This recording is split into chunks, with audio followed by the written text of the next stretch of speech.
Good morning, everyone, and welcome to this virtual meeting of the Lifelong Learning Committee of Perth and Kinross Council on 31st of January 2022. I'd like to welcome everybody to the meeting, and especially our non-elected members of this committee. It's nice to see you able to join us today. Can I remind everybody to keep your microphones muted throughout the meeting unless you're speaking, to avoid the dreaded interference on the connection, and can advise everyone that today's meeting is being streamed live, and it's also been recorded to be available to view on YouTube via the Council's website after the meeting. We've got Charlotte from Committee Services helping us out today, so can I ask Charlotte if there are any apologies or substitutions to today's meeting, please? Morning. I've not been made aware of any apologies or substitutions, but maybe if I just proceed with the roll call now, we'll check everybody's attendance. Great. Thank you. If I go through the names in alphabetical order, if you could just confirm your presence. Obviously we have Councillor Shires this morning, then Councillor Baird. Present. Councillor Liz Barrett. Present. Andy Charlton. Here. Councillor Duff. Present. Adrian Ferguson.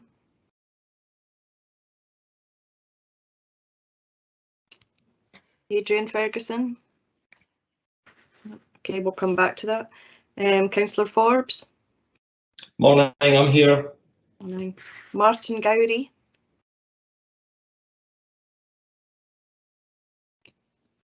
Do we have Mr. Gowrie? Okay. Councillor Massey. Present. Mrs. Macaulay, Audrey Macaulay.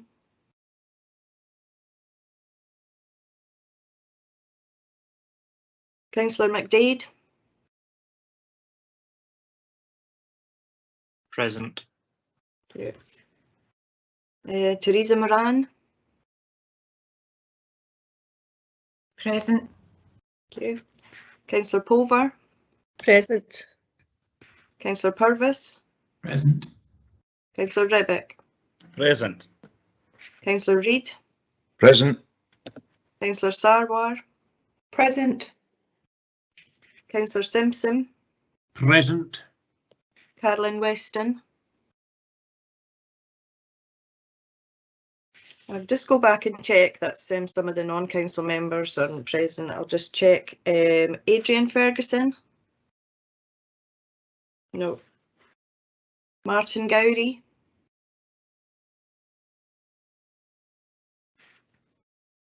Audrey Macaulay. And Carolyn Weston. Okay, that's everybody's attendance for today. Thank you. Thank you, Charlotte. Can I ask if there are any declarations of interest in respect to the business on today's agenda from the elected members? Not seeing any. Thank you very much. And that takes us on to item 3, which are the first one is, can we agree the minute of the meeting of Lifelong Learning Committee of 3rd November 2021? Agreed. Agreed. Can we note the minute of the meeting of the Lifelong Learning Exec Subcommittee of 2nd November 2020? Noted. Noted. Can we please note the minute of the meeting of the Joint Negotiating Committee of 21st September 2021? Noted. Noted. And can we note the minute of the meeting of the Children of June 2021? Noted. Noted. Thank you. That takes us on to item 4, the review of devolved school management, and early in the day I'm going to pass over to the Vice Convener to take this paper. Thank you. Thank you, Convener. As Convener said, we're now on to item 4, review of devolved school management, and I'd like to invite the Executive Director to introduce the report. Thank you, Sheena. Thank you, Vice Convener, and good morning, everybody. Can I just say at the beginning that I think I'm having some technical difficulties. I was only hearing intermittently what the convener was saying, so apologies if I do cut out, but another colleague from within the service will pick up if that happens. In terms of introduction for this report, I would like to inform committee that the Devolved School Management Scheme provides head teachers with allocation of resources for teaching staff, support staff, training, supplies, services and travel. It enables head teachers to make their own spending decisions in support of school plans. This report proposes some minor changes to the Perth and Kinross Council's Devolved School Management Scheme as a result of the Scottish Government's revised National Framework and Guidelines. A short-life working group was set up consisting of head teachers from a range of schools, business managers, senior educational staff, finance and human resources colleagues to review the guidelines. At the same time of the review, the teaching staffing standards for primary, secondary and all through schools were updated and are attached for information and for noting. Only minor changes were required to the Perth and Kinross scheme. These were for greater transparency of the actual scheme, which will now be on the Council's website and on the individual schools' websites. There are a number of officers here, Vice Convener, this morning who will be happy to take any questions in relation to this. Thank you. Thank you, Sheena. If there are any questions, will you please pop a Q in the chat function? Can I just ask Councillor Simpson, I see you put a C in it. Are you looking to make some kind of comment at this moment, or is that for later? Thank you, Vice Convener. It was a comment about the roll call, but I'll save it till later on, not interrupt proceedings. Okay, thank you. Okay, if there are any questions, then I have Councillor Rebeck. Thank you. Thank you, Vice Convener. It was just a broad question, because this feels like in terms of staffing ratio, it feels like a positive thing to be done. It was just a question around I don't suppose it's a logarithm, but the arithmetical calculations around deciding what the staff ratio is going to be. Feels like it takes quite a lot of additional support need and or quite a lot of deprivation calculation for it to make that much of a difference, which again is probably appropriate given that this is a new policy, as it were. But I'm just wondering if there's a comment on that, and if it is a successful policy change, can we change that arithmetical calculation in years to come? Thanks. Okay, thank you. Who would like to respond to that question? Convener, can I ask either Jim Coburn or Sharon Johnson to come in on that point, please? Thank you. Thank you. I saw Jim put yes, Sharon as well. Jim, please. Right, thank you, Councillor. I'll answer the second bit first, if that's okay. Yes, we would certainly keep this under review. One of the things with the new scheme is that we'll have a 3-year review anyway with our sort of our peers, and we've been using the Tayside Trick group to do that. So obviously Dundee and Angus, we've looked at their DSM schemes and we had meetings with them. So we would certainly keep that under review as we go along. The sort of ratios and things we've looked at, obviously we did some benchmarking with other councils as well to see what sort of areas they had. So there's been a bit more work behind the scenes doing that. I don't know if Sharon would like to add more details to that. Thank you, Councillor Rebeck. Yes, the only thing I would want to add to that was that as part of the DSM guidance and the staffing standards that we are obliged to follow, it was necessary for us to, as part of the 2016 Education Act, make sure that all of our staffing standards had socioeconomic factors built into the formula. And as Jim Coburn has said, we did quite a lot of benchmarking to look at what the ratios would be for the demographics within Perth and Kinross. We've made a commitment to head teachers that we will continue to keep that under review on a 3-year basis. And we've done quite a lot of work in the background to look at trend data to make sure that the figures that we have currently are not going to move, too much over the 3-year period. So that's something that we have to keep under review. Thank you. Thank you both for those very reassuring answers, and apologies if the end of my spin cycle's coming across in the mic as well, but I appreciate those answers. Thank you. Thank you, Councillor Rebeck. And a question from Councillor Liz Barrett, please. Thank you, and thanks very much to everybody for the work that's gone into this. Just a general thing that I ask quite often is, with big reports like this, please can we have a glossary of acronyms, if that could be built in? Just saves us looking up stuff all the time. Thank you. But my question is whether there's been, from what Sharon and Jim just said, does that mean there have been some changes to the staffing allocations in the appendices 1 to 6? And looking at page 83, the bit about Highland Perthshire Learning Partnership says an additional 0.006 FTE for S5 and S6 pupils. Is that per pupil rather than just a total of what I made just about an hour? Thank you. I'm sure we'll be able to clarify these, Executive Yes. Director. Sorry, Vice Convener and Councillor Barrett. I take your point about the language used and the requirement for a glossary. I would say to you that we did try wherever possible to use as plain English and as non-technical language as possible, particularly in the covering report. By necessity, there will be some more technical language or indeed abbreviations that are in the actual guidance, and if a glossary of terms is considered helpful, then absolutely we will bear that in mind. So apologies for that, Councillor Barrett. You also asked if the allocation of staffing to schools has changed, and within the revised formula that has resulted in differently weighted allocations to schools, factoring in a range of really important factors that up until this point had not been considered as part of staffing allocations. So the answer to that is yes.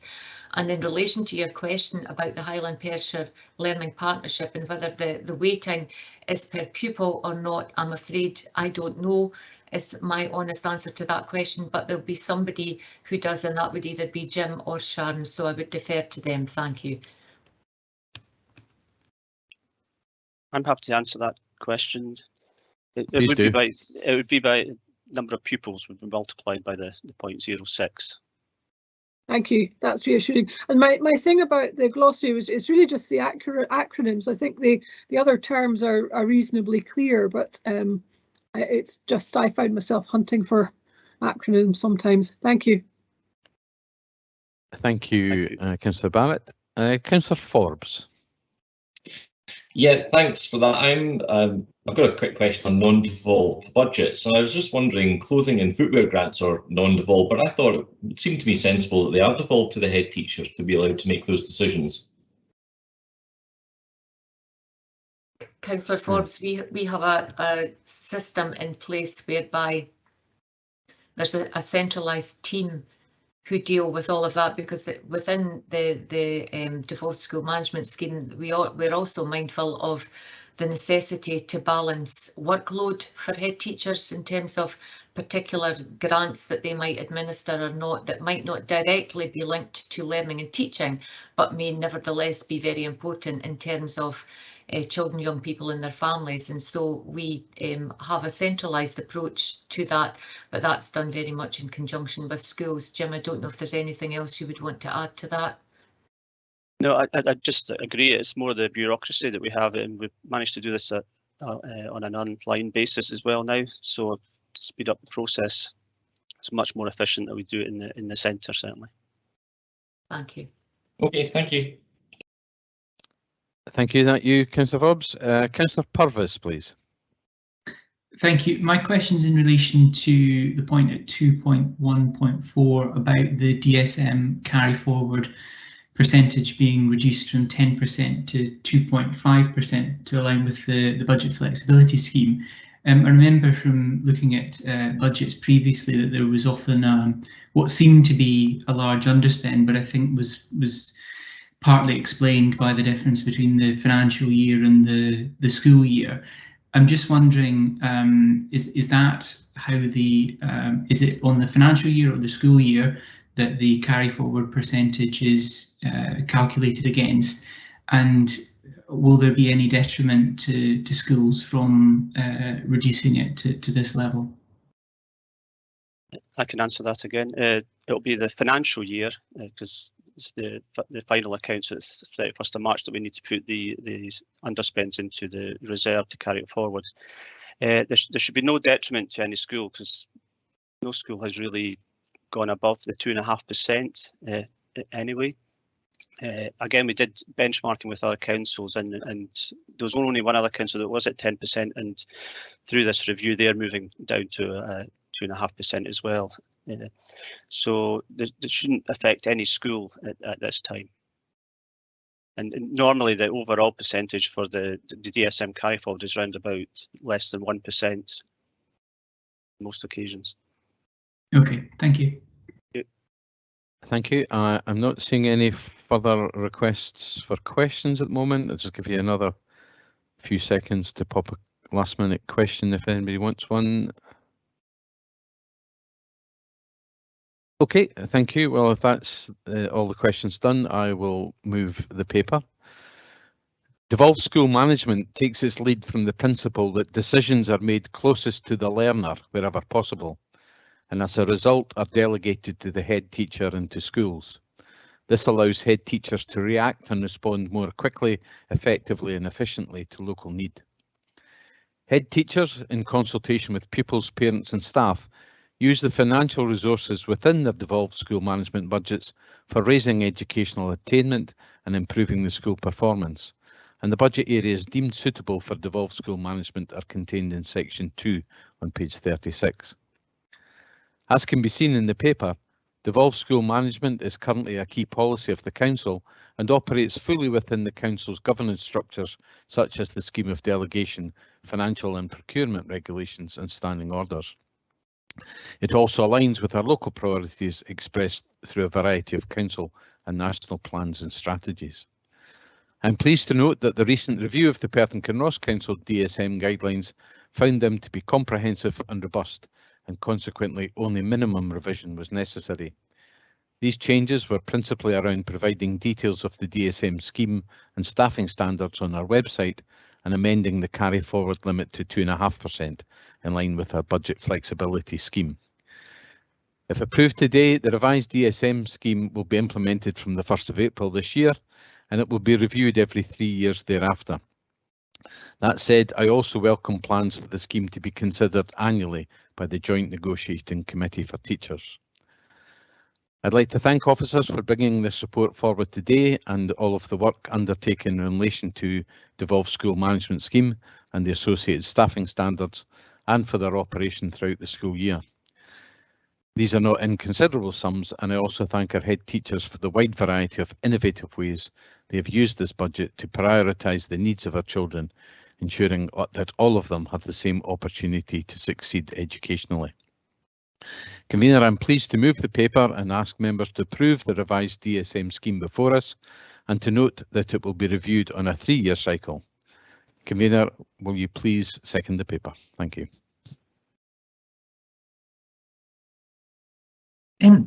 Thank you, Vice Convener.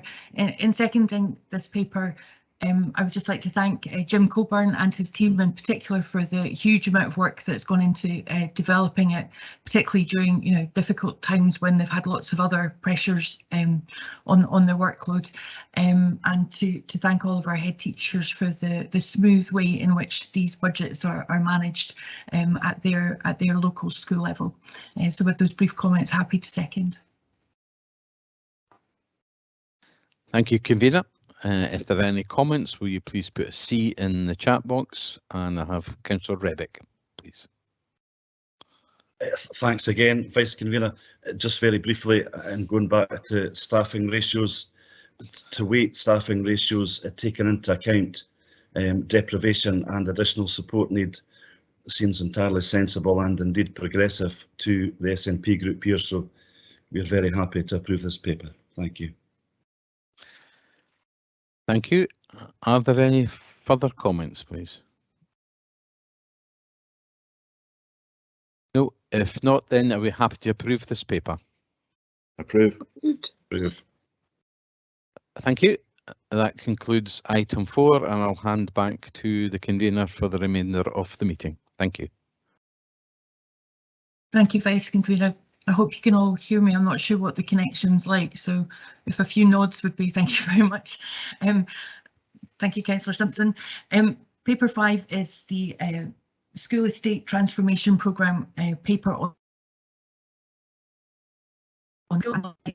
Executive Director to introduce the report, please. Councillor Simpson is giving very clear thumbs down now, so I will hand straight over to the Executive Director.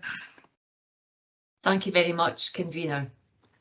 I'm pleased to be able to bring this update paper in relation to one of the projects that is in our capital programme as part of our Learning Estate Works.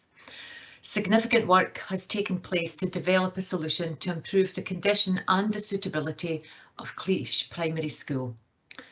The project is complex due to the school site and its location within a conservation village. An option has been developed which proposes to replace the existing life expired buildings, and that is in keeping with council policy around life expired buildings, and to redesign the main building. The report also proposes that works take place in the short term to make improvements to the school, while the larger project continues to be developed and progressed, thus improving the learning environment in the short to medium term for all the children and young people and staff at the school. These works, the short to medium term works, will be facilitated through altering the school capacity. So, for example, we'd be able to install disabled toilets, which currently the school does not have. The alteration in school capacity is designed to ensure that catchment pupils will still be able to attend Cleach Primary if that's indeed their preference. The committee has been asked to note the proposals and to approve the reduction in capacity. There are a number of officers here, Convener, who will be happy to take any questions in relation to any aspect of this paper. Thank you. Thank you, Sheena. Can I ask if there are any questions from members? And if you could put a Q in the chat function, please.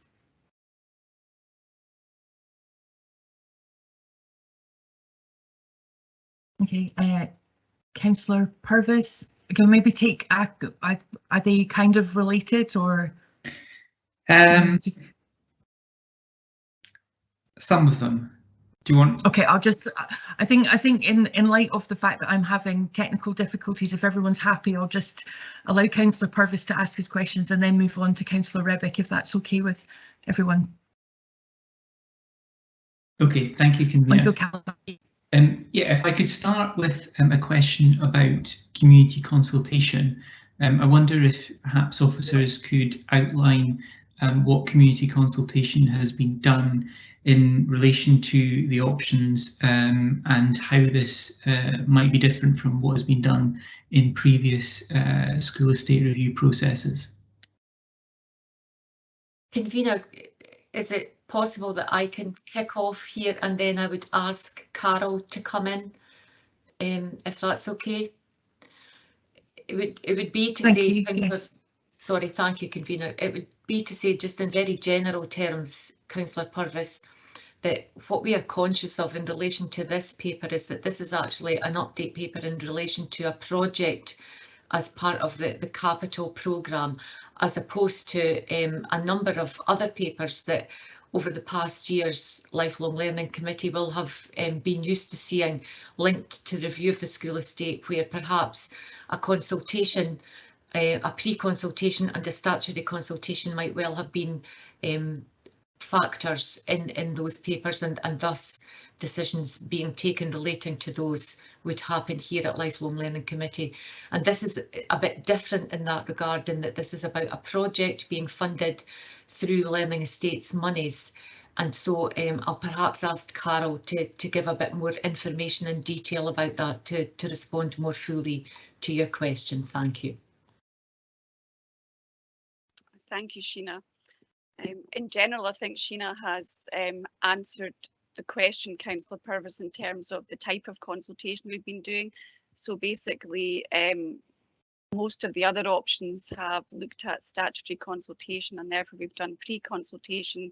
This is proposing a building project, and in general, most of the consultation takes place from now on.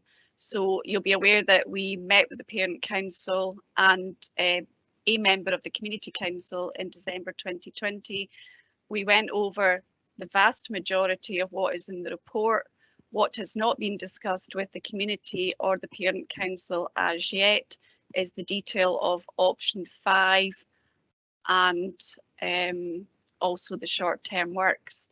I have been in discussion with the head teacher this week, and she has been speaking to the Parent Council, and we plan to hold these meetings over the next couple of weeks. So an initial meeting will take place to go over option 5 and potentially the timescales that we'll be looking at, and we would propose to hold a further meeting to talk through what the short-term works would be.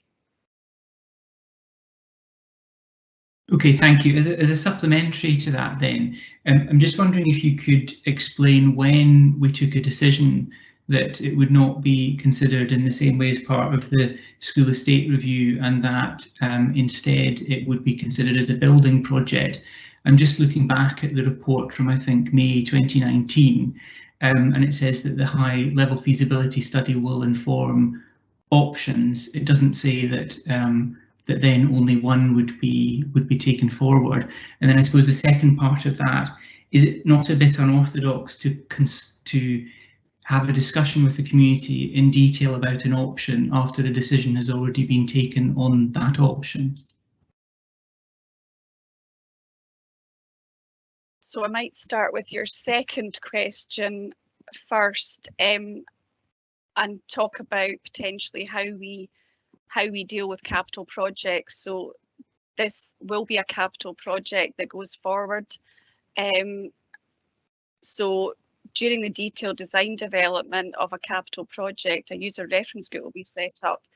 This includes local elected members, parents, staff, community representatives and pupils. And then once we have an agreed and fully costed project, we draw down funding from the Investment and Learning Programme through SP&R, and then progress is monitored through the property subcommittee. So basically, we deal with building projects internally because generally they're technical, and we agree the best option.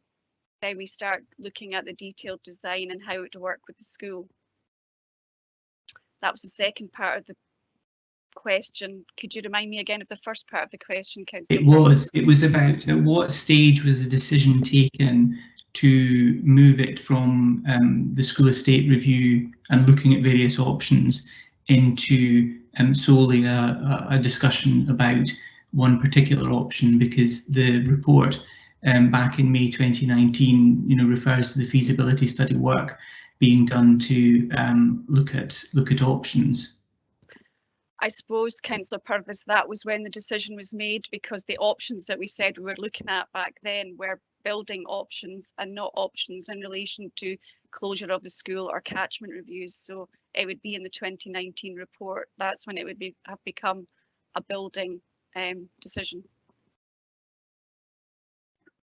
Okay, thank you. Right, my next questions are about the interim works and the suitability.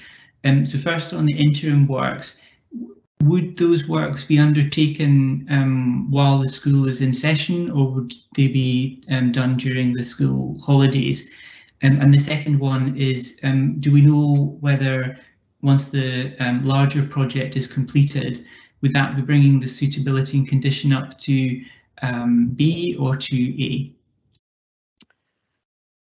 So in terms of the short-term works, it is likely that they would have to take place during the school holidays. I have Ryan Graham here, and I think he would actually be better to answer the question, but there would be some works that could take place while the school was operational. I think that some of the works in terms of providing this flexible learning and teaching environment through using the extra space would be around about furniture and partitions and data points, and that is the sort of thing that could take place potentially while the school was in session. Obviously the classroom would have to not be being used, but putting a disabled toilet within the school, I think Ryan will say that it would need to be not operational. Sorry Ryan, I've possibly answered the question after bringing you in. Yeah, that's fine, Carol. I would agree. I think it would be assessed on the basis of what would be the least operational disruption So the toilets would probably be within a summer holidays or an Easter holidays or an October holidays. And I think, Ryan, the second part of the question would be for you in relation to the condition element of the building and bringing it up to condition B. Yeah, again, some of the works that are contained within there could go within a time of school being in operation. Other times we can do it to a summer holiday. It's likely with these type of works it would be a main contractor, so it would be on a timeline within school holidays and out with school holidays. So major condition elements are to do with the roof and some electrical rewiring, which we have done within school term and within holiday periods. And I can answer the question in terms of suitability. Suitability. Thanks, Carol. I think it would bring it up to suitability B. I think that only brand new schools would be brought up to suitability A, and potentially also condition A, Ryan, as well. And even then, only 2 or 3 years after they're opened, the condition generally would go down to a B just because they aren't brand new. Okay, thank you. And just finally on the projected future role, which I know the report says takes into account a number of factors at 2.3, and including past trends. Does it also does past trends account for the fluctuations in placing requests? I know that it's been up and down, but do you include an average, or is it solely under fives in the catchment that are included in those projections? We use a multiplier that takes into account placing requests in and placing requests out as well. So that's how it's done, and we do it over, generally we do it over the previous 5 years rather than take the trend right back. But we could go back much further to, so all of our schools, we do that. We apply a ratio that considers placing requests in and placing requests out. Okay, thank you. Thank you, convener. Thank you. Excellent.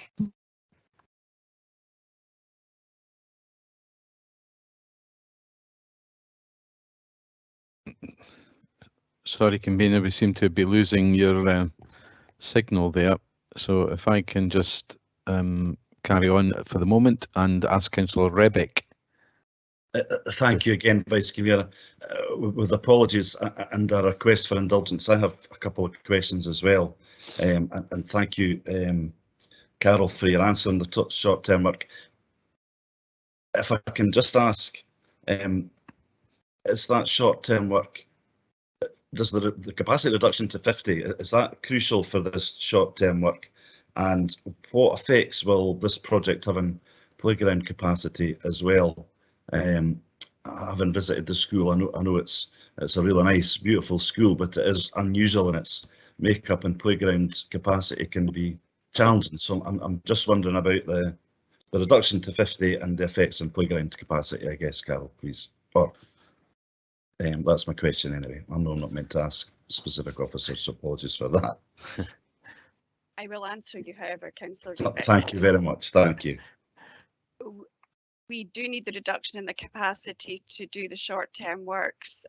We could use the classroom for flexible learning if it wasn't being used, and by putting in new furniture and things like that, but we couldn't actually put in the disabled toilets without the reduction in capacity, because that will take away that room from being used permanently. So anything permanent that takes place within the school, and certainly the disabled toilets, will reduce the need the capacity to be reduced. Okay, thank you. And your second question was about the playground reduction. That's one of the things that has to be brought out as part of the design development. Certainly the new life expired building proposes to be larger than the current life expired building, and we would look to potentially see if we can procure additional land so that we can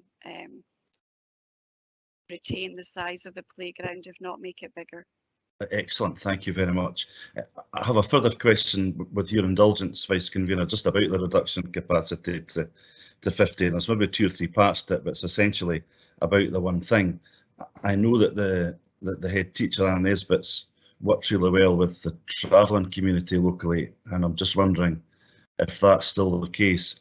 I'm also wondering how many placement requests we get from out with PKC for Cleash Primary, and my guess is that the 50 is to do with maximum composite classes of 25, but is the option for a capacity of 50 but with 3 composite classes being considered? So I'm not sure if that's probably more than one question, so my apologies. Can I come in, if that's okay, Vice Convener, in relation to the first part of the first question rather that you asked, Councillor Rebick, you asked around travelling community, and that is still very much a feature of Cleash Primary, and we don't envisage that that would change in any way at all. In relation to the last point around configuration, the maximum capacity of any composite class is 25. And so it's on that basis that we are looking to establish that, and know that with a capacity of 50 and the current role and projected role, that would be ample for the number of young people that we would understand would be at Cleash Primary School. In terms of how a head teacher may year on year choose to configure their classes, is something that can vary and vary on you know, a number of different points.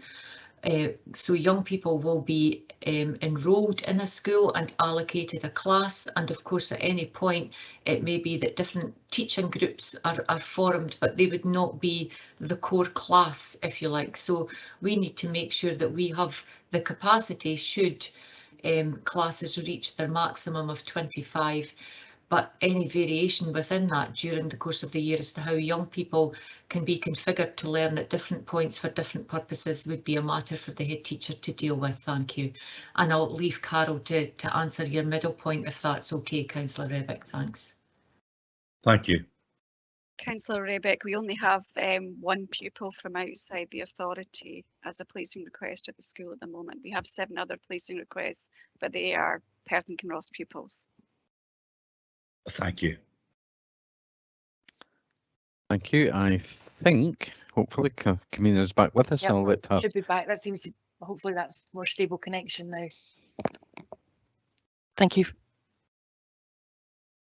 Councillor McDade. Thank you, convener, and as you're aware, I'm also having some technical issues, possibly due to the storm, I think, probably.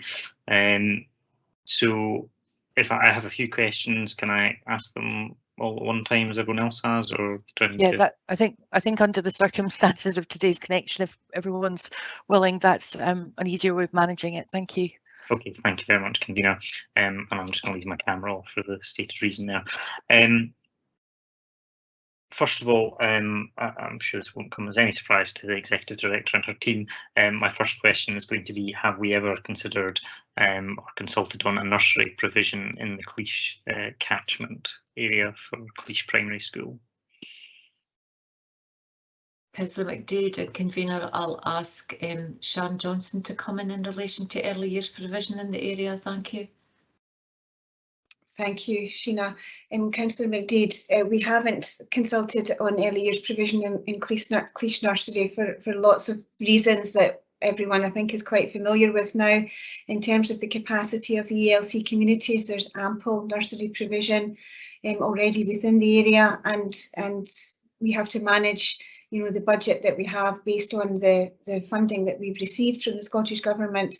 And so therefore there has been no indication or need to consult on an early years provision at Cleash Primary School. Okay, thank you very much. And a sort of a linked follow-up to that then, if there was a desire in the future and funding for such provision, then if we reduce the capacity of the school with this new permanent building, it would be very difficult to put a provision on the same site. Is that correct? Yes, that would be correct. Okay, thank you very much. I also want to come on to another sort of approached in different ways, the school role and the reduction in capacity. And I have some concerns around this because I think it limits the future for the school to be able to grow, and as we've discussed quite a lot in the past, small school roles can fluctuate a lot. Granted, like primary school rose about 200% in 2 years, for example, and there are obviously others less marked than that. But I think overnight went from something like 5 or 6 to nearly 20 in the space of a year or two. So there's quite a lot of examples where school roles can rise dramatically for a variety of reasons.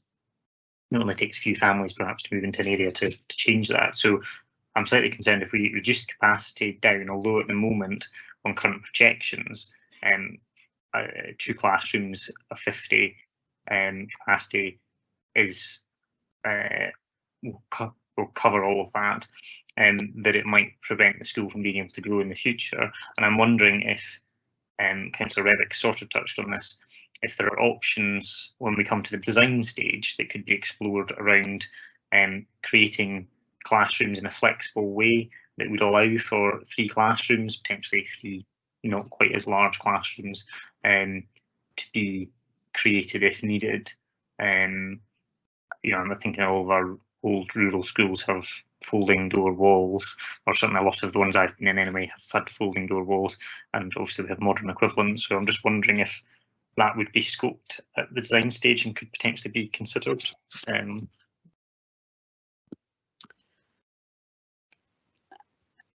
Sheena, if you're happy, I'll take this question. Thanks, Carol, and I'll come in a bit on staffing for the school as well, if that's okay. Thank you.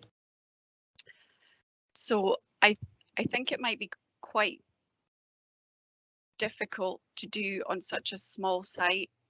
Generally in the larger schools, we provide additional capacity through providing general purpose rooms. It is likely that we will have a general purpose room in the new school or the new part of the school. It's unlikely the general purpose room will be large enough for a full class, but it certainly could be something around about maybe the size of the class we're having at the moment. So there is a GP room designed into the current feasibility. I suppose what we would do is look at the size of that room and see whether it should be slightly larger in order to make it able to be used as a classroom in an emergency situation, perhaps. Sheena, I'm finished. Thank you, Carl. And just to say, Councillor McDade, that obviously if we think about the paper that's just gone before this one about the staffing standard, the school will be staffed in accordance with all of the factors in the staffing standard. And so if there are sufficient children for a class or 2 classes, then that's what will determine the number of teachers that are there. And as Carol said, that there'll be a number of things that we need to look at in the more detailed design, but also picking up on Sharon's point that whilst there's a sufficiency of provision in each of the ELC communities, then in keeping with the principles of the ELC expansion, then there would not necessarily be the necessity to then also consider early years provision at Cleash Primary. However, what we would absolutely endeavour to do is to make sure that the accommodation could be as flexible and as future-proofed as possible. But I think beyond a broader commitment than that at this stage, until we can do the more detailed design work, it would be difficult to give any firm commitments at this stage. Okay, thanks very much, Executive Director and Mrs. Taylor as well. I think that flexible design approach is what I was looking to hear, so that's positive. And if I can just ask one final question on design, actually, Cleash Primary School is perhaps one of the prettier examples of a small rural school within our estate, and I'm hoping that I can be given some reassurance that any new building on the site will be designed to be in keeping with the very high value conservation area that it is set within, obviously given within those constraints that we've just been discussing, but I just hope that can be taken into consideration and perhaps used as in fact a model exemplar of good public buildings being designed to be in keeping with their communities. Councillor McDade, I'll ask Carol to pick up on that, and I would just say that I think generally it's something that Perth and Kinross over a long period of time have done very well. And if you think about schools like Dumbarnie Primary School and Dunning Primary School, and indeed Ailith, where there's a real merging of the preservation of the old combined with the new and modern that is not incongruous, then I wouldn't envisage that Cleash would be any different. You're right, it's picture postcard pretty for sure in that area, and we would certainly want to ensure that any further building in that area was absolutely in keeping, given that the village itself is a conservation area. Carl, I'm not sure if there's anything else that you would want to say. The only thing I'd like to add, Sheena, is that obviously we have to get planning permission, and planning are obviously very conscious of the conservation status of the village, and the conservation officer will also have to approve the work that we do. So in addition to the fact that we want to make it as good as fit as possible, planning will also make that the case. Thank you very much. Thank you for that. I feel like we're advertising for Cleash as a place to go and visit. It's very, very pretty village indeed. And I'm quite sure that any designs that that we come up with will have to be very sympathetic to that tight site. And you're quite right, Executive Director, to highlight examples such as Ailith and Dumbarnie and Dunning. And the work in Ailith was a fantastic example of what can be done to incorporate old and new in a really, really nice way. So thank you for that. Councillor Massey. Thank you, Convener, and thank you for the report. My question is really about climate change. In view of our Perth and Kinross's climate change strategy, if option 5 is the preferred option, will that achieve a net carbon zero, zero carbon build? Councillor Massey, I'll defer to colleagues in property. Ryan, I'm not sure if you're able to come in on that. Thank you. Yeah, thanks, Councillor Massey. We have a commitment to carbon zero, so it will definitely be at the forefront of the design of this one, especially with the new build and particularly with the refurbishment of the existing building. There will be probably small steps within the interim works, but the larger projects where we would look to fully look at carbon zero and energy efficiency. Thank you. Thank you for that. If I could go back to some points that were raised earlier on, the Executive Director were talking about the in response to questions from Councillor Purvis regarding the consultation with the, we've just been talking about the planning issues and the type of site that it is and the requirements for a sympathetic build. Can I ask the Executive Director or Carol maybe about the consultation with the community, because I'm aware that obviously the conservation status of the village, there will be a lot of interest in whatever we're going to do with this building, given its historic importance within the village. So how because obviously with the lockdowns and we wouldn't perhaps have been in the world now back in early 2020 that we've been in. Can I ask about how we consult with the community going forward, or if we approve the options today, what that would look like in terms of for the parent council, the school body and the wider community?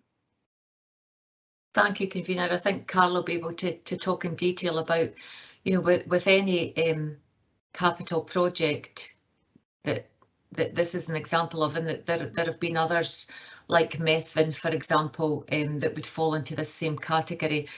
Then there are a number of ways that we would routinely be engaging with different members of the wider community, and Carol will be able to articulate that. And I'll ask Carol to come in, then I'll perhaps come back in at the end, convener, if that's okay. Thank you. Convener, I think the main way of consultation during the detailed design process is through the user reference group, and you'll be aware of that in terms of your work with the Blairgowrie Recreation Centre. So basically we will have members of the Community Council, members of the Parent Council, local elected members, staff and pupils on the user reference group. We're also doing that at North Murton and at some of the other places as well. So our main means of consultation is through the user reference group. The user reference group will communicate with the wider community, so we would expect the Community Council member of the user reference group to be feeding back information from the wider community through the Community Council, likewise the Parent Council as well. So it's a representative body, the user reference group, and that's generally how we would do it. Thank you. Convener, if I may just come in to support what Carol said, that, you know, my experience of user reference groups have been that they are inclusive and can be extensive, and we would give a guarantee today that following on from this meeting that there would be full involvement with Parent Council, particularly in relation to future plans that would be being developed, both in relation to the short to medium term works that will help improve both the condition and suitability of the school in the short to medium term, and of course in that bigger piece of work around understanding the detail around a feasibility for that. And if the Parent Council are feeling that they haven't been as involved as they would like to be, then on behalf of the service I would say I'm sorry that they feel like that, but we can guarantee that, as with all similar projects, that this would mark the point for fuller engagement and involvement of them. Thank you. Thank you for that, and for that clarification for the role of the Parent Council. I'm not seeing any further questions in my chat. I'm presuming maybe Councillor Simpson can give me a thumbs up about my connection being a bit stronger before I move. That's fine. 2 thumbs up before I move the paper. Thank you for that. My apologies for the technical issues at my end. I'd like to thank the Executive Director and officers for answering some pretty detailed questions this morning. The paper in front of committee today is a positive way forward for Cleash Primary School and is welcomed. I spent a very enjoyable morning in Cleash a few years ago, meeting staff and pupils and visiting the school and walking around the village with officers. In the paper, members of the committee will note the very particular challenges of the tight site, and the proposal recommended at option 5 takes these factors into consideration. What we're being asked to approve today is undertaking improvements and altering the capacity of Cleash Primary School, which are all designed to help maintain the school's sustainability for the future. This all follows a high-level feasibility study on the school premises and the identification of options for improving the facilities. I think I'd like to note that the parent body at Cleash Primary School have been very patient, as this has clearly taken longer than we perhaps might have ever wanted. So I'd just like to put that on the record. Members will note that the current school roll is projected to reduce over the next few years, and at the same time several buildings on the site also require replacement, and those, I know Councillor Rebick has also been to site to have a look at the school building. Managing our learning estate is a challenging task, and we have to look carefully at how best to do this for the children and young people of Perth and Kinross. Bringing this report before the committee is intended to provide an update on our short, medium and longer term proposals to ensure that Cleash Primary School continue to effectively deliver quality learning experiences to its pupils well into the future. As the Executive Director has just clarified, we want to ensure the community have a full understanding of why option 5 has been taken forward as our preferred option, and we look forward to that community consultation. Can I ask if there are any Councillor Duff if you'll second the report, please. I really am discombobulated today. I apologise for this. No, that's understandable, Convener. Thank you. Yes, I welcome this report coming forward today. We visited this remarkable small school some time ago now to see for ourselves its condition and suitability and the challenges around working on this tight site. As we've heard, this is an attractive, listed, accessible rural school set in an equally attractive conservation village. I think the helpful plans and maps which accompany this report highlight the difficulties associated with the review of this piece of school estate. The combination of size, limited permitted development and life expired buildings has necessitated a feasibility study to examine how these could be improved. At the same time, the study has considered ways in which the facilities could be reconfigured to provide a more suitable environment for the pupils and for staff. The inclusion of an option which reduces the school capacity would allow the introduction of some additional facilities and has the potential to improve the occupancy rate and make the school more sustainable going forward. While that more detailed design development is being pursued with the intention of providing as much flexibility for the future as possible, I'm sure the school will welcome the interim works outlined at paragraph 4.6, which will improve its current suitability for pupils and staff. Convener, I believe the feasibility study has identified significant opportunities for the long-term suitability and sustainability of Cleach Primary School, and I'm happy to second the motion. Thank you, Councillor Duff. Can I ask if there's any comments on the report?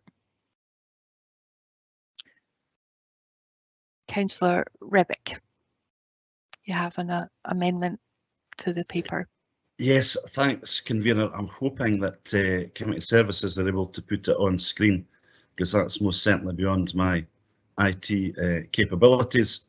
If I can briefly comment on the paper as I'm forwarding the amendment, if that's okay. I'm grateful to Councillor Massey for raising the climate change aspect of it. I do think it's crucial that particularly the new build bit of it would be net carbon zero. I'm grateful to Councillor McDade for also speaking about the flexibility and the fluidity here. I think it's quite understandable, and for reasons that Carol Taylor explained, that the capacity is reduced to 50. I understand that and support that. That doesn't mean to say it has to be 2 composite classes of 25. That can still be 3 composite classes. But in respect of this amendment, I would just like to largely support the paper. I think there's some really sensible solutions to difficult problems here, given the nature of the school infrastructure. So largely supportive of this paper, and I absolutely understand the workload of Carol Taylor and her team. I know they've certainly never been short of any work in my 5 years as a councillor, that is for sure. But the community do want to see movement on this, and they do want a more specific timeline. It's probably long overdue, so I understand that as well. And this amendment seeks to find a sensible and reasonable compromise to that. And basically we're asking for a final proposal to come back by April 2024 or sooner if possible. And that's what we're asking. Thank you. Thank you for that. I see you've got a seconder in Councillor Sarwar. Councillor Sarwar, do you want to add anything? Just to formally second, I'm happy just to support the comments of my colleague there. Thank you. Okay, that's fine. Thank you very much. Councillor Now, I might need a bit of help here from committee services. So do we continue with comments? I'd like to have a brief recess to consider Councillor Rebick's amendment. Convener, I'm not sure that we've seen the deep wording of the amendment as yet. Certainly I haven't. But it was shared on the screen. Oh, sorry. It didn't appear on my screen, I would have to say, but that maybe just me. Audrey, can you share that on the screen for everybody? Because I certainly could see it. I saw.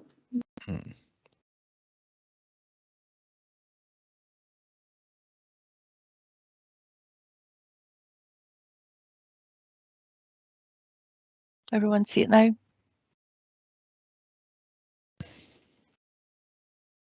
I'm looking So- for Councillor Simpson and his sorry. thumbs up, but he's gone off my screen.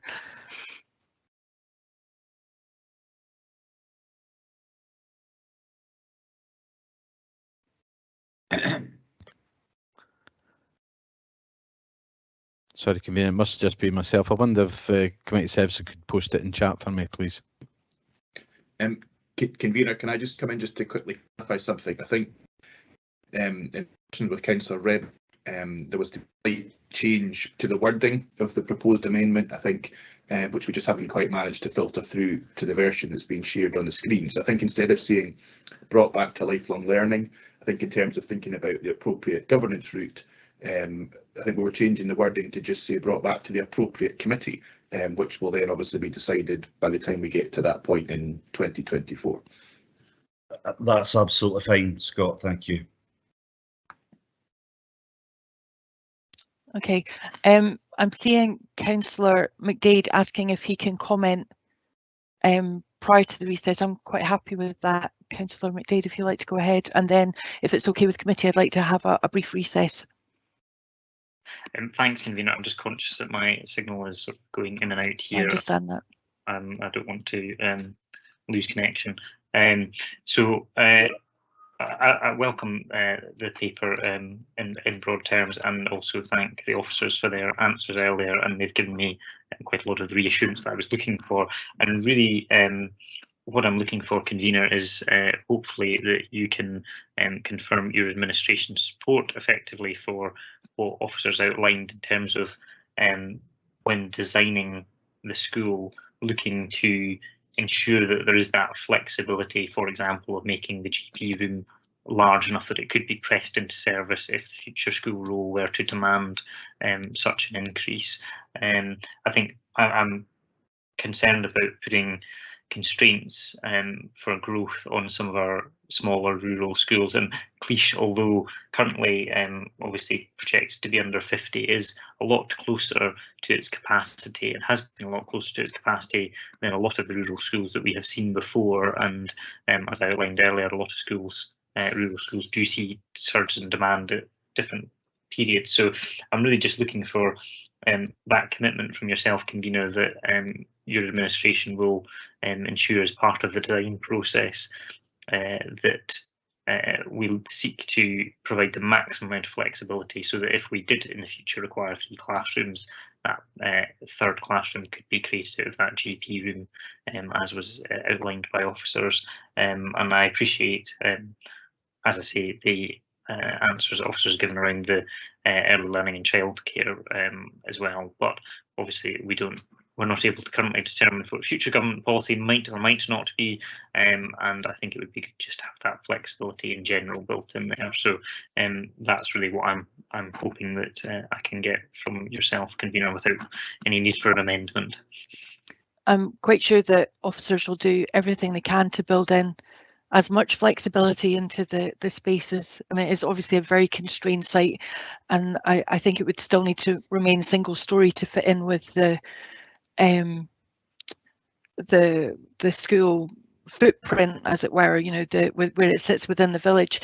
But I'm sure that we would be more than happy to build in any flexibility possible within the space that's being created within Cleash Primary. So yes, happy to offer that assurance that as far as is possible within the constraints of what is a very tight build, that would be built in it. And we've seen in all of our new schools and refurbished schools the way that spaces are designed to maximise the flexibility, and head teachers can be very creative with the spaces that they then have available to them also.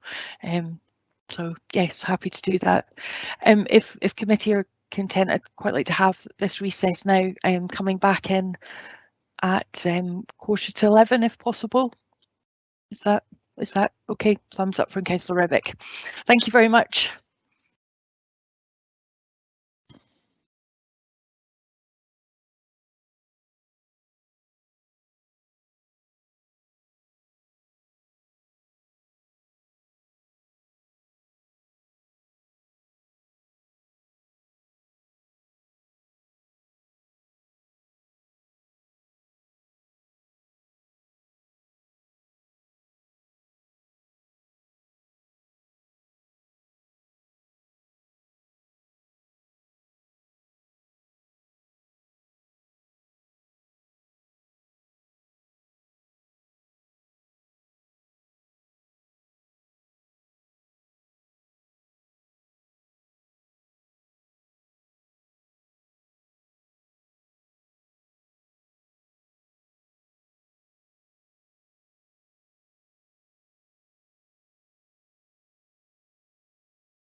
My apologies for the longer delay there. I think we're all back in now.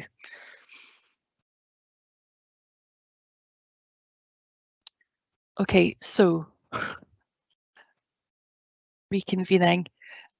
Councillor Rebick and Councillor Sarwar, officers have indicated that April 2024 would be a bit of a cutting it a bit fine in terms of carrying out the work that needs to be done, and they have asked if it might be possible to move it further into the summer of that year. So I'm not sure what the committee cycle would be, but possibly it would presumably be August. Or if we could, because obviously the committee cycle for 2024 won't be laid down for quite some considerable time yet. Some of us might not be here at that point. So would you be willing to accept that? Councillor Sarwar? Do you want me to say before recess, or are we happy for after recess? It's a good, without wanting to delay it too much longer, perhaps the four of our group can have a very quick chat. Would that be acceptable, convener? Yep, thank you. Thank you.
Thanks for your patience, everybody. If it was worded so that it was first committee after summer recess, that would be fine with our group. Thank you. Thank you for that. Can I ask if there's, I'm not sure where we are now, any further comments on the paper? Or Councillor Purvis, a point of clarification. Thank you, convener. It was on the issue of consultation, if that's all right. You know, I welcome the apology from the executive director in relation to the level of engagement with the community, and also the commitments to full engagement as part of the user reference group. I suppose my concern is still around the fact that it's not just a building project, it also does have an impact on the capacity and the number of classrooms as well. So I'm just wondering if the executive director could perhaps clarify why it's not deemed appropriate to have consultation on this issue in advance. Thank you. Executive Director. Thank you very much, Convener and Councillor Purvis. I'm going to ask Carol to come in and just explain the process that we would follow in relation to variations of school roles, and then I'll come in after Carol has been able to provide that information. Thank you. In general, Councillor Purvis, we don't consult with parent councils on variations on school capacity. They are considered an operational decision, and although we seek approval of Lifelong Learning Committee, in general, we don't engage with parents on these matters. You'll be aware that recently we came to Lifelong Learning Committee in November, and we increased the capacities at, I think it was New Hill, and at, can't remember the other one, and we reduced the capacity at Cooperangus, and we also reduced the capacity at St Ninians. So basically, we did not consult with the parent body on reducing the capacities or increasing the capacities at these schools. Historically, we haven't. I'm not sure if Carol's lost connection there or not. Sorry, I'll come back in. I notice there's another indication in the chat, Convener. I'll wait. Councillor McDade. Yes, thank you, Convener. And I just want to get the answer given by ECS officers here around this being an operational matter. If it's an operational matter, why is the committee being asked to approve it? Because that would not be appropriate for the committee to approve something that is an operational matter. I can understand the answer about we don't necessarily normally consult on these matters, that's fine. But if it's actually an operational matter, the committee should not be getting asked to approve such matters and shouldn't have been asked to approve previous matters. So I would like clarity on whether what is being asked in the paper is an operational matter or not. Thank you, Councillor McDade. Is there somebody, Sheena or someone from Committee Services, that can advise on that? Can I come in, Convener, if I may? The business of variation allows us to operate schools in as smooth and an efficient way as possible. So, Councillor McDade, apologies. One of the things I'm conscious of here is that language is really important. So, in terms of the operation of schools and the in accordance with the role, that is indeed operational. We have always brought to committee any opportunity, any occasion where we are seeking to vary the roles of schools, be that up or down, and that is why the matter is being brought here today. In terms of, I think that there has been, as I say, some conflation between expectations around that which we would consult with a parent body on and that which we might engage with a parent body on. And there was engagement with the Parent Council at Cleash back in December 2020. And through the apology that I have given today at Council, I am indicating that there could have been further engagement with the parent body on the intention of officers to bring for approval through this committee, as we have done previously, a variation in the role at Cleash Primary School. So that apology is fulsome to the parents if they feel that they have not been sufficiently engaged, but the reduction or increase of the role is not something that we have consulted on. I hope that helps provide some clarification. That's very helpful. Thank you very much. Can I come back in, please, Convener? Yep. Thank you, Councillor McDade. Thank you, Executive Director. I think I am a bit clearer, but I would like just absolute clarity on this point, because it's very important, because obviously it would be a breach of councillors' code of conduct for us to interfere in operational matters. So I think we just have to be absolutely clear on this. I think you're right about the wording here has made things slightly opaque, and what you're referring to is how we operate our schools, and we're distinguishing that from an operational matter. If I'm reading, if I'm taking your answer correctly here, so we're saying, and I get the point about communication with the parent council, and I understand that, so I'm not asking for clarity around that. What I understand then from your answer is that we would consult lifelong learning. It's a matter for the committee to decide on the capacity of schools, but we would not normally consult parent councils or the community on such matters. So it is not therefore an operational matter, it's a matter for the committee, but we would not normally consult the community on such matters, and that is the current position. If you can just clarify if I've got that correct there. We would not consult on this. We haven't done that in the past. That is not what we would do. We would engage if that was appropriate, and there is a difference, as I've said, between engaging and consulting. Karen Robertson may well have something else to add to provide further clarification, so I'll ask Karen to come in. Thank you, Sheena, and thank you, Councillor McDade.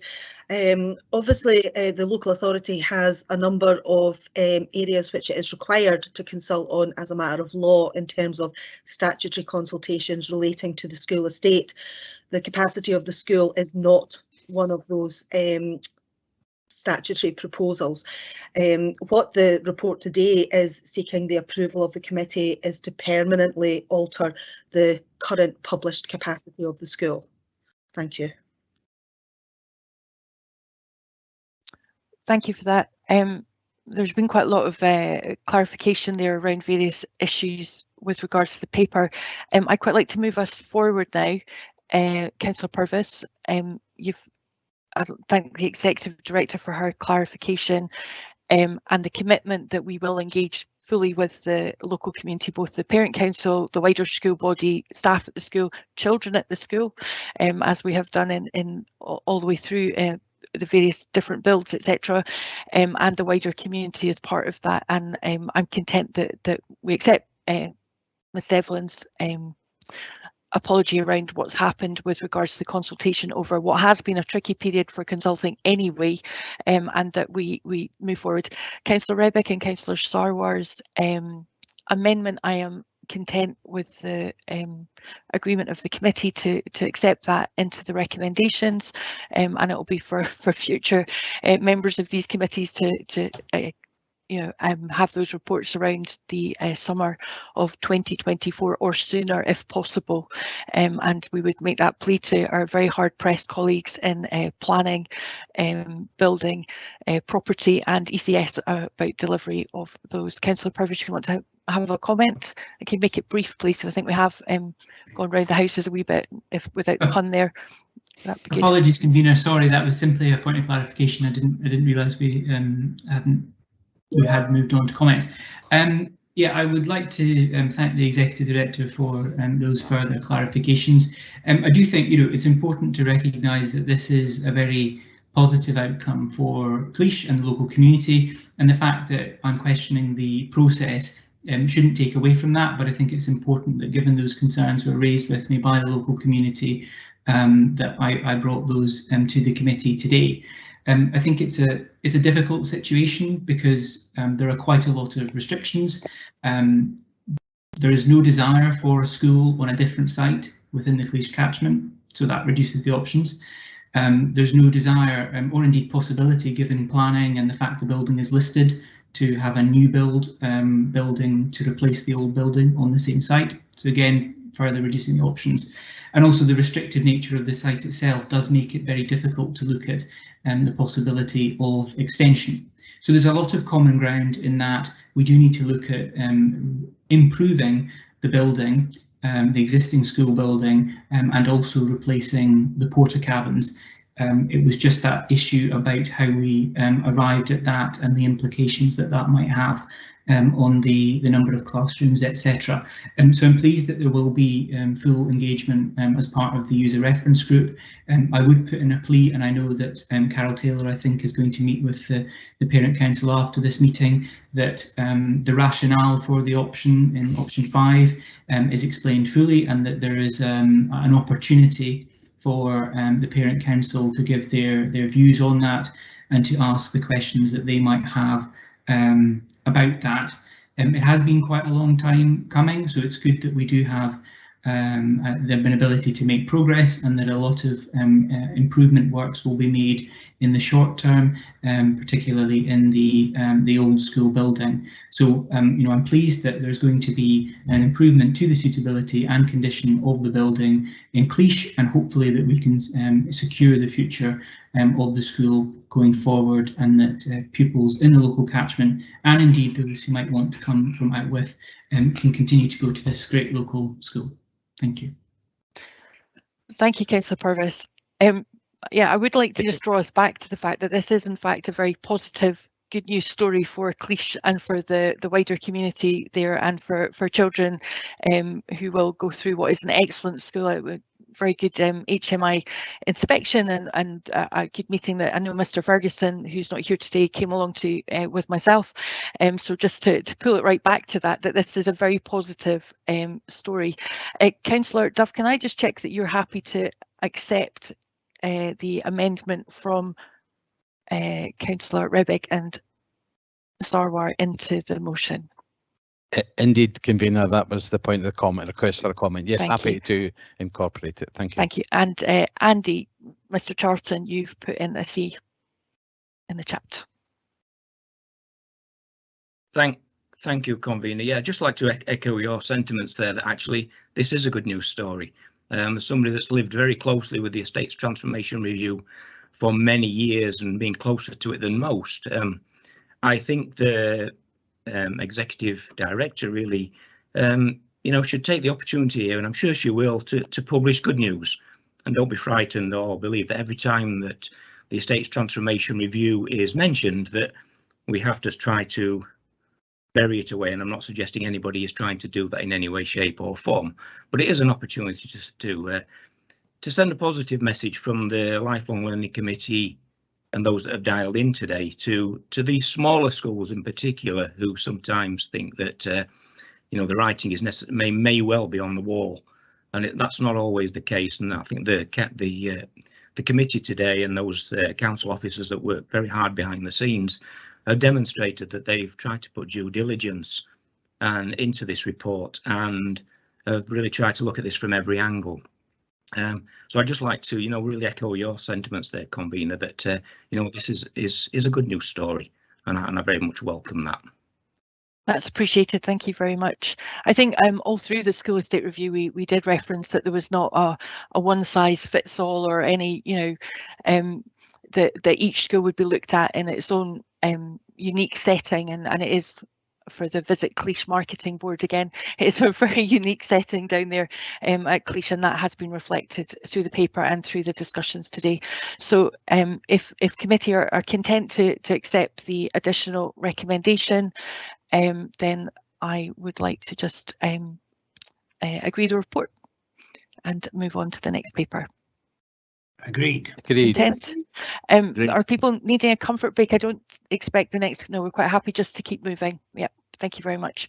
So the next paper, paper 6, the school naming consultation for the new primary school at North Murton, is, in my opinion, another very good news story.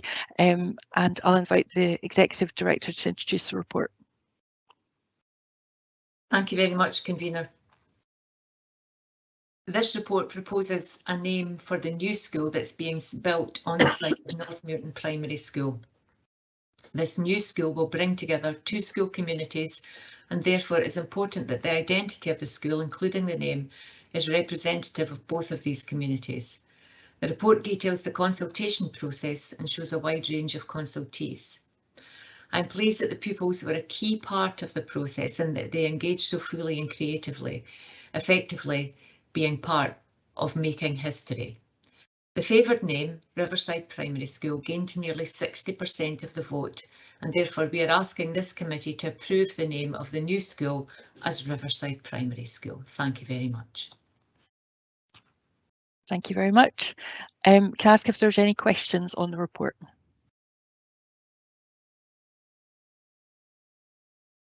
Councillor Ribbick.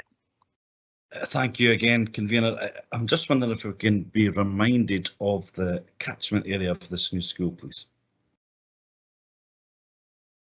Convener, I would ask colleagues, either Karen Robertson or Carol Taylor, to remind us of that. Thanks. Thanks. Oh, sorry, on you go, Carol. It's fine. No, Karen, after you. Sorry, I was going to say there's no change to so the catchment area for the new school will consist of the existing catchment area for Balhousie Primary School and the existing catchment area for North Murton Primary School. So it predominantly covers the North Murton estate, the Murton area, and into Balhousie Street. It would be generally the area. Thank you, Carol. Thank you. Thank you. I'm not seeing any further questions in the chat, so I will go on and move the paper. Few members of Lifelong Learning Committee will have the privilege of agreeing to the name of a new school, and we are doing so today. And I'm delighted to be part of my second. I'm not sure if there's any other members that were on the previous Lifelong Learning Committee when Councillor Bob Band was convener and we agreed on the name of Bertha Park High School. We now move a little further down the road to North Perth, and as work continues on the construction of the new almost £20 million primary school for North Perth, the process of choosing a name for the school has also reached a crucial point. The naming reference group was established in autumn 2021 with representation, as you heard, from pupils, staff and parents carers from both Balhousie and North Murton primary schools, community members, local councillors and Councillor Duff and myself, supported by officers. Name suggestions were generated through an online survey and there were almost 270 responses, with around 200 of those coming from children and young people, which is absolutely fantastic. And I'd like to thank Mrs Burns from North Murton and Mrs Whittet from Balhousie and their staff and the pupils who, I think using the word engaged is a bit of an understatement for the enthusiasm with which they embraced their task. A short list of 4 names was drawn up by the naming reference group from the survey results, and following discussions and other activities with classes from both schools, they ensured that they played their full part in the naming. All those who contributed naming suggestions were then consulted on the shortlisted names, and the most favoured option was Riverside Primary School, and therefore we've been asked today to approve this proposal. I'm going to quote Primary 5 pupil and member of the naming reference group, Lexi May, who said, "I was very excited to be part of the naming group and to be involved, wasn't she just? It is great to say that you helped to decide on the name of the new school." The new primary school for North Perth is a very significant development for the area, and it was crucial that in creating the new school, the children and young people who will attend played their part in establishing its identity and a sense of belonging. The naming process has been very well supported by the community, and the preferred option of Riverside Primary School aptly reflects its location beside the Tay in Perth. I'd like to thank everyone who participated in the process, and we're looking forward to the new school opening its doors in 2023. Can I ask Councillor Duff if he'll second that? Thank you, Convener. I'm delighted to second this report. I was privileged and pleased to have participated in the process to arrive at a name for this new primary school. The contribution from the pupils of both schools, parents and carers and staff, was fantastic to see. It was also great that all of the pupils who may attend the new school played a significant part in giving it its new name, with nearly 200 pupils putting forward suggestions out of a total of 269 suggestions. A number of us recently attended the sod cutting ceremony for this new £20 million school, which is going to be one of the first primary schools in Scotland built to Passive House standards, and I could tell that the children are delighted to see the school start to take shape. Now that their dream has a name, Riverside Primary, and I look forward to seeing it built and occupied and enjoyed by the pupils, staff and community. Thank you. Thank you, Councillor Duff. Can I ask if there's any comments on the report? Councillor Ribbick, followed by Councillor Barrett. Thanks again, convener. Had this been a straight replacement for North Murton Primary, it would have been entirely appropriate for it to be continued to be called North Murton Primary. I know the North Murton community are quite rightly proud of their community and their school, but as we know, it's not just encompassing North Murton, it's encompassing North Murton, Murton, Balhousie, and indeed stretches, I think, as far as parts of the city centre. So it's entirely appropriate that the community were asked to provide a new name for the school, and they've come up with Riverside Primary. I don't think it's up to this committee to dampen the enthusiasm of Lexi and her colleagues, so our group's entirely happy to approve this report and the name of Riverside Primary. Thank you very much. Thank you, Councillor Ribbick. Councillor Barrett. Thank you, convener. Just want to add the thanks of the Lib Dem group to everybody who was involved in this, and especially to Lexi and the pupils of North Murton and Balhousie Primary School for getting involved and for all their help to us in choosing this name. And we are very happy to approve it. Thank you. Thank you very much. I think, as Councillor Duff said, the enthusiasm of the children at the very mucky sod cutting in the mud in North Murton was also notable, and the little chap, I think a primary 1 or 2, who was most delighted that he had remained clean through the whole process was also worth noting. So it's we just hope that they hold on to those memories when the new school's all completed. So if there's no further comments, are we content to agree the report? Agreed. Okay, thank you. Agreed. And that brings us on to item 7, which is the appointment of a non-council member to this committee. Can we note the appointment of Mrs. Margaret Conroy as the Church of Scotland representative on the committee? Noted. I know Margaret from Blairgowrie, and I think she'll be very able addition to the committee in the style of Mrs. Pat Giles, if that is possible. So we look forward to welcoming Margaret, and we hope that she managed to log in to watch the committee today to see what she's got in front of her. Councillor Simpson, your comment in relation to lay members from earlier, I had made a note to call you back in, so I'd like to make it now. Thank you very much, convener. Patience is one of my many virtues. I just really wanted, as a member off and on of this committee for nearly 19 years, to stress once again the importance of a contribution of lay members to the work of this committee, and to seek an assurance from officers that we are doing everything in our power to ensure that all the lay members have as much IT assistance as they require, and possibly some training in order that they may join in the work of this committee to the best of their ability. Once again, unfortunately, there are a number of people not here, and when people don't apologise, there's always a concern that they may have been disenfranchised in some way. So I'm simply seeking, sorry to sound a bit like a broken record, but simply seeking a further assurance that we're doing everything in our power to ensure that the lay members can contribute to the work of this committee. Thank you. I'll bring in Scott, but I can offer that assurance, and I know that support has been offered to the lay members, and that will be ongoing. Councillor Simpson. Yeah, just to echo what the convener is saying, we have worked with all of the non-council members on the committee in terms of technology. We're not aware of any specific issues, but again, we're happy to contact them all, just to clarify that, so that if there's any ongoing issues, we can seek that out. But we're not aware of any specific IT issues that are preventing anyone joining.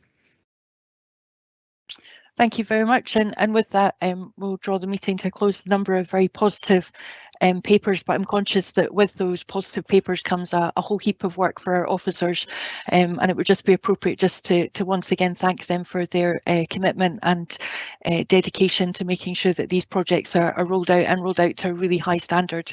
That means that the future facilities that are available, the learning environments for these children and young people is of the highest possible standards. So we thank them in advance for all of the work that will require to be carried out. And with that, wish you a very nice rest of the day. I see the sun's out, so hopefully we'll all get to enjoy the post-stormy weather. Thank you very much.